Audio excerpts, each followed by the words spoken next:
Hello students, last video में हमने कुछ केमिकल रिएक्शंस देखी थी। अब उनसे आगे की केमिकल रिएक्शंस देखते हैं। सिक्स्थ वाला जो है हमारे पास वो है एंडोथर्मिक रिएक्शन। तो एंडोथर्मिक रिएक्शन क्या होता है? एंडोथर्मिक रिएक्शन मीन्स ऐसी रिएक्शन जो कि प्रोसेस होने के लिए हीट को एब्जॉर्ब करेगी। मतलब जैसे खाना बनने के लिए हमें हीट की ज़रूरत पड़ती है, तो वो होगी एंडोथर्मिक रिएक्शन। वो तब तक प्रोसीड नहीं करेगी जब तक आप उसे हीट प्रोवाइड नहीं करोगे। तो यहाँ पे जैसे हम ध्यान दें तो एक्सोथर्मिक रिएक्शन हमारे पास क्या तरीके, जैसे मैंने आपको ये एग्जांपल से बना रखा है, A+B किया और साथ में हमने क्या दे दी, हीट दे दी। ट्राइंगल से भी हम इसे शो कर सकते हैं, ठीक है। तो it give rise to AB, मतलब इस रिएक्शन को प्रोसीड होने के लिए हीट की ज़रूरत पड़ती है। कुछ पॉइंट्स देखेंगे। तो reaction is cooler than surrounding. ये जो रिएक्शन है ये सराउंडिंग से कूलर होती है, ठीक है, मतलब ठंडी होगी। ठंडी कैसे होगी कि ये सराउंडिंग से हीट एब्जॉर्ब करेगी, तब जा करके ये प्रोसेस कर पाती है। फिर the chemical process that absorbs heat from their surrounding as their progress. मैंने आपको ये एक्सप्लेन कर ही दिया है, ये सराउंडिंग से हीट को क्या करेगी, एब्जॉर्ब करेगी। अब इसके कुछ एग्जाम्पल देखते हैं, जैसे इवेपोरेशन और मेल्टिंग सराउंडिंग से हीट को एब्जॉर्ब करती है। सेम है फोटोसिंथेसिस, सनलाइट को एब्जॉर्ब करते हैं लीव्स, तब जाकर के वो फूड को बनाते हैं।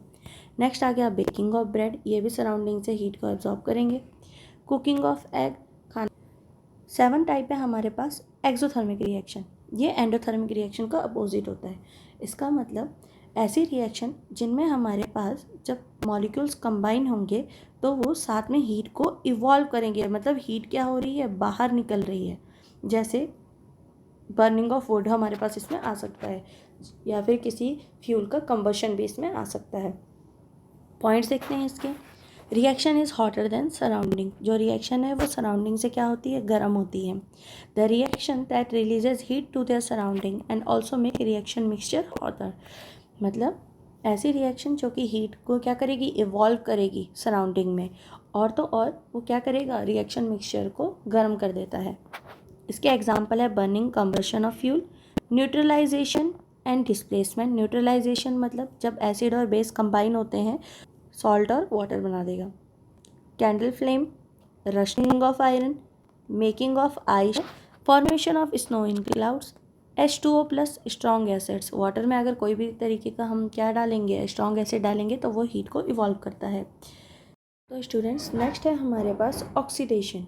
Oxidation means addition of oxygen, या फिर रिमूवल ऑफ हाइड्रोजन, या फिर addition of any electronegative element, removal of electropositive element. Electropositive element जो पॉजिटिव स्टेट में रहते हैं। लॉस ऑफ इलेक्ट्रॉन या फिर de electronation. Loss of electron की प्रोसेस को हम डी इलेक्ट्रोनेशन कहते हैं। इट मीन्स इलेक्ट्रॉन का रिमूवल होना। फिर इंक्रीज इन ऑक्सीडेशन नंबर। जब कोई एलिमेंट आपका इलेक्ट्रॉन को क्या करेगा, डोनेट करेगा, तो उस पर पॉजिटिव चार्ज आता है, तो उसी को बोला जाएगा इंक्रीज इन ऑक्सीडेशन नंबर। कुछ एग्जांपल देखते हैं इसके। जैसे हमारे पास दे रखा है सोडियम, अभी ये क्या है, आपके पास ग्राउंड स्टेट में है। इट मीन्स इसका चार्ज क्या है, 0 है। बट जब ये प्रोसेस करेगा या फिर केमिकल रिएक्शन में ये क्या करेगा, Na+1 कर देगा, ठीक है। मतलब एक इलेक्ट्रॉन इससे क्या हुआ है, रिमूव हुआ है। इलेक्ट्रॉन नेगेटिवली चार्ज है, इसलिए इस पर एक पॉजिटिव चार्ज का साइन आ जाएगा। तो इसी को आपके पास क्या कहा गया, लॉस ऑफ इलेक्ट्रॉन। या फिर increase in oxidation. Increase in oxidation कैसे, 0 से किस में गया है, +1 में गया है। तो इसमें क्या हुआ है, ऑक्सीडेशन स्टेट इंक्रीज हुई है, ठीक है। तो ये आपके पास किस में आ जाएगा, ऑक्सीडेशन में आ जाएगा। तो फिर अब देखिए सेकंड एग्जांपल, 2SO2 + O2। यहाँ पे क्या हो रहा है, SO3 बन रहा है, SO2 से SO3 बन रहा है, तो एडिशन ऑफ ऑक्सीजन हो रहा है यहाँ पे, ठीक है। तो ये भी ऑक्सीडेशन में आ जाएगा। नेक्स्ट है NH3, ठीक है। NH3 से N2 और 3H2 बन गया। मतलब यहाँ पे नाइट्रोजन था और नाइट्रोजन से क्या हुआ, हाइड्रोजन रिमूव हो गए। तो रिमूवल ऑफ हाइड्रोजन भी किस में आता है, हमारा ऑक्सीडेशन में आ जाता है। क्लियर है। नेक्स्ट देखो, नेक्स्ट टाइप की हमारे पास आती है वो है रिडक्शन। रिडक्शन जो हमारे पास होगा वो क्या होता है, ऑक्सीडेशन का ठीक अपोजिट होता है। क्लियर। जैसे रिमूवल ऑफ ऑक्सीजन, हाइड्रोजन का ऐड होना, removal of electronegative element, clear, addition of electropositive element, gain of electron या फिर इलेक्ट्रोनेशन। नेक्स्ट है decrease in oxidation number. Oxidation number में क्या आना, डिक्रीज आना, it means gain of electron होना। तो इलेक्ट्रॉन क्या है, नेगेटिव चार्ज पार्टिकल है, तो जब हम उसको किसी एलिमेंट को देते हैं तो उसके ऊपर क्या होगा, नेगेटिव चार्ज आएगा। जैसे जो क्लोरीन है, क्लोरीन को अगर मैंने एक इलेक्ट्रॉन दिया तो उस पर क्या आएगा, Cl नेगेटिव चार्ज आएगा। जैसे यहाँ पे मैंने एग्जांपल में आप लोगों को बता रखा है। देखो पहले क्लोरीन की क्या था, ऑक्सीडेशन स्टेट थी 0, हमने उसे एक इलेक्ट्रॉन दिया तो उसमें क्या हुआ, फिर क्लोरीन पे एक नेगेटिव चार्ज आ गया, मतलब गेन ऑफ इलेक्ट्रॉन हुआ है और डिक्रीज इन ऑक्सीडेशन स्टेट हुआ है। डिक्रीज कैसे, 0 से -1 गया है, इट मीन्स डिक्रीज होना। Clear.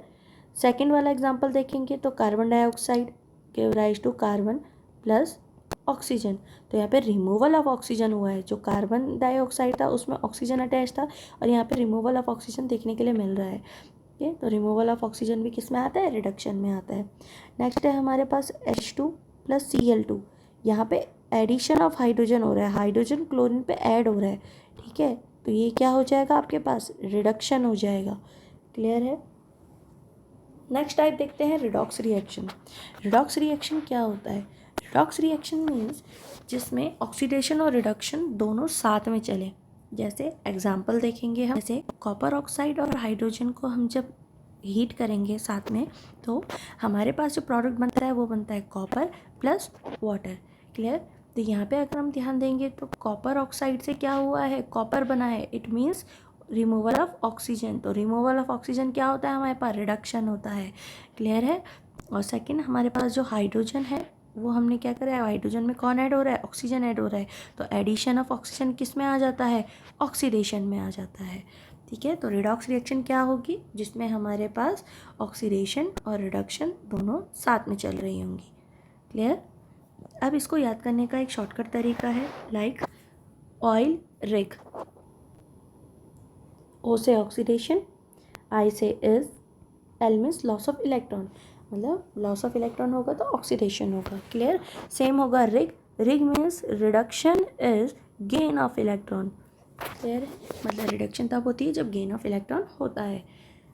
Effects of oxidation in everyday life means हमारी एवरीडे लाइफ में हमें ऑक्सीडेशन कहाँ कहाँ पे देखने के लिए मिलती है। जैसे फर्स्ट एग्जांपल हमारे पास है कोरोजन। कोरोजन आप लोगों को पता ही है, जंग लगना। क्लियर। अगर कोई भी मेटल ऑक्सीजन या मॉइस्चर या किसी तरीके के एसिड से क्या करेगा, रिएक्ट करेगा और अपना ऑक्साइड बनाएगा या फिर हाइड्रोक्साइड बनाएगा या सल्फाइड बनाएगा। मैंने यहाँ पे डेफिनेशन में भी दे रखा है, या तो ऑक्साइड बनाए या हाइड्रोक्साइड बनाए या फिर सल्फाइड बनाए, तो उसी प्रोसेस को क्या कहा जाएगा, कोरोजन कहा जाएगा। एक और चीज़ यहाँ पे ध्यान देने के लिए, रस्टिंग क्या होती है, पर्टिकुलरली जब आयरन का कोरोजन हो तो उसी को रस्टिंग कहा जाता है। जैसे एग्जांपल देखेंगे, ये मेरे पास एक आयरन नेल है, इसको मैंने क्या किया, वाटर या एसिड या ऑक्सीजन के साथ रिएक्ट करवाया, तो इसने क्या करा, रस्टिंग प्रोड्यूस कर दी है यहाँ पे हमारे पास। अब इसके कुछ प्रिवेंशंस होते हैं। कोरोजन के प्रिवेंशन क्या हो सकते हैं, ग्रीसिंग। ग्रीसिंग मीन्स आप ग्रीस जो हमारे पास होता है उसको आप मेटल सरफेस पे लगा दीजिए, तो जो बाहर के ऑक्सीजन या मॉइस्चर वगैरह होगा वो मेटल के साथ रिएक्ट नहीं कर पाएगा। मेनली हम इन्हें क्या करते हैं, अपनी जैसे हमारी मशीनरीज होती हैं उनमें हम बार बार ऑयलिंग कर देते हैं या उनमें ग्रीस लगाते रहते हैं, वो इसी रीज़न की वजह से होता है। सेकेंड होता है पेंटिंग, जो हम लोग अपने घरों में जैसे दरवाजे वगैरह पे क्या करते हैं, लोहे के दरवाजे होंगे तो उन पे पेंटिंग कर देते हैं। गैल्वेनाइजिंग, गैल्वेनाइजिंग आपके पास एक प्रोसेस है जिसमें हम मेटल के ऊपर जिंक की लेयर लगा देते हैं, तो उसमें क्या होगा, जिंक का ऑक्साइड बन जाएगा, वो पक्का होता है, तो वो आपका जो आयरन होगा उस आयरन तक ऑक्सीजन या फिर मॉइस्चर को पहुँचने नहीं देता है, तो आपका जो इनर लेयर होगी आयरन की वो क्या रहेगी, प्रोटेक्टेड रहेगी। क्लियर। फिर होता है ऑयलिंग ऑफ सरफेस, जैसे मशीनरीज में हम ऑयल डालते हैं। एलॉयज़, एलॉयज़ मीन्स मतलब एलॉय मतलब क्या होता है कि आप दो या दो से ज़्यादा मेटल्स को अलग अलग क्वांटिटी में मिक्स करें मेल्ट करके, तो वो क्या बना देगा, एलॉय बना देगा, तो उससे इनकी फ़िज़िकल प्रॉपर्टी और केमिकल प्रॉपर्टी में थोड़ा बहुत डिफरेंस आ जाता है, जिसकी वजह से ये क्या करेंगे, ये जल्दी कोरोड नहीं होते हैं। जैसे एग्जांपल आप लोगों के पास क्या है, आयरन और क्रोमियम और निकल मिलकर के क्या बनाते हैं, स्टेनलेस स्टील बनाते हैं, ये एक तरीके का आपके पास एलॉय है। सैक्रिफिशियल कोटिंग्स का मतलब क्या हुआ कि इस तरीके की आप कोटिंग करवाएं जो कि खुद को सेक्रीफाइस कर दे, बट जो इनर मेटल है वो क्या रहे, सेफ रहे। नेक्स्ट पॉइंट है हमारे पास रेंसिडिटी। रेंसिडिटी क्या होता है? The oxidation of fats and oil present in the food is called rancidity. मतलब जो भी हमारे खाने में फैट या ऑयल्स प्रेजेंट रहेंगे वो जब ऑक्सीडाइज्ड हो जाते हैं तो हमारे पास क्या होता है, बैड टेस्ट आने लग जाता है। जब खाना बासी हो जाता है तो थोड़ा उसका टेस्ट अलग आता है, स्मेल उसकी थोड़ी बेकार सी हो जाती है। ठीक है, तो इसका मतलब क्या हुआ, वो क्या फूड क्या बन गया, रैंसिड बन गया है, मतलब बासी हो गया है। ठीक है, तो oxidation of fat and oil present in food is called rancidity. इसी को रेंसिडिटी कहा जाता है। ठीक है, एग्जाम्पल देखते हैं। जैसे हम लोग क्या करते हैं, चिप्स लेकर के आते हैं और उसको खुला छोड़ देते हैं, तो क्या होता है, कुछ टाइम के बाद जो चिप्स होते हैं हमारे, उसकी क्रिस्पीनेस जो होती है वो गायब हो जाती है, और तो और उसका स्मेल और टेस्ट भी क्या हो जाता है, ख़राब हो जाता है कुछ टाइम के बाद। क्लियर है? इसका प्रिवेंशन देखेंगे तो प्रिवेंशन क्या क्या है। फर्स्ट प्रिवेंशन है एडिंग प्रिजर्वेटिव्स या फिर एंटीऑक्सीडेंट्स।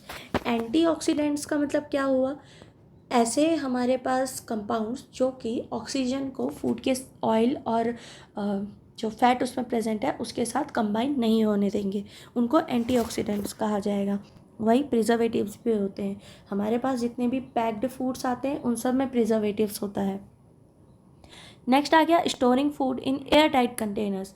घरों में हम लोग क्या करते हैं, एयर टाइट कंटेनर्स में हमारे जो भी स्नैक्स वगैरह रहेंगे या फूड रहेंगे उनको स्टोर कर देते हैं। उससे क्या होता है, जो आउटर आपके पास ऑक्सीजन होगी या फिर मॉइस्चर होगा वो अंदर जाकर के फूड के साथ रिएक्ट नहीं कर पाएगा। क्लियर? रेफ्रिजरेशन, फ्रिज में रख देना। एक और तरीका होता है कि हम ऑक्सीजन को बाकी गैसेस के साथ क्या कर दें, चेंज कर दें। जैसे नाइट्रोजन के साथ हमारे पास जो चिप्स के पैकेट्स आते हैं उनमें क्या होती है, नाइट्रोजन गैस फिल्ड अप होती है। अगर ऑक्सीजन गैस भरेंगे तो वो चिप्स वहीं ख़राब हो जाएंगे। ठीक है, तो हम क्या करते हैं, ऑक्सीजन को रिमूव करके नाइट्रोजन गैस को उसमें डाल देते हैं। तो होता है वैक्यूम पैकिंग। कुछ चीज़ों में जैसे आप लोगों के पास ड्राई फ्रूट्स आते हैं या फिर, तो ये हम इनकी क्या करते हैं, वैक्यूम पैकिंग करवा देते हैं। Vacuum packing means removal of all air inside it. ठीक है, तो जो पैकेट के अंदर जो भी हमारे पास एयर होगी वो सारा का सारा हम रिमूव कर देते हैं, उसी को वैक्यूम पैकिंग कहा जाता है। तो स्टूडेंट्स, यहाँ पे आपका चैप्टर ख़त्म होता है और बाकी जो आपकी बैलेंसिंग थी उनके आंसर्स मैंने गिवन डिस्क्रिप्शन में दे दिए हैं, तो आप वहाँ से जा कर के प्लीज़ अपने आंसर्स टैली कर लीजिएगा। नेक्स्ट वीडियो में हम जो चैप्टर फर्स्ट है उसके NCERT क्वेश्चन सॉल्व कर देंगे। Thank you class.